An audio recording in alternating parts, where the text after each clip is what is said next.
నీకు విద్య కావాలంటే సుఖం వదిలేయి. రెండే మాట, విద్య సుఖం రెండు ఒక చోట కాపురం చెయ్యవు. అవి భార్యాభర్తలు కావు. నీకు విద్య కావాలంటే సుఖం వదిలేయి, సుఖమే కావాలంటే విద్య వదిలేయి. చదువు వదిలేసి వేరే పని చేసుకో. హ్యాపీ కాలేజీ లైఫ్ అని మాట్లాడు. కాలేజీ లైఫ్ లో అంత హ్యాపీ ఉంటుందంటే నీ చదువు రాలేదు. ఏమిటంటే హ్యాపీ చదివా కూడా తిరగడం. నిజంగా చదివేవాడి కాలేజీ లైఫ్ హ్యాపీగా ఉండవు.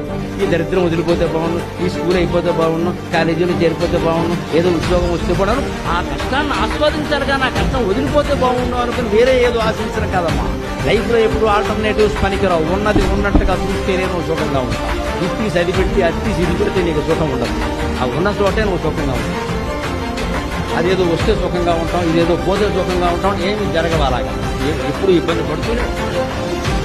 అందుకని చెబుతున్నాడు, చాలా సుఖార్జన కుతో విద్య. నీకు సుఖమే కావాలంటే విద్య రాదు, విద్య కావాలంటే సుఖం వదిలే. నువ్వు తేల్చుకో.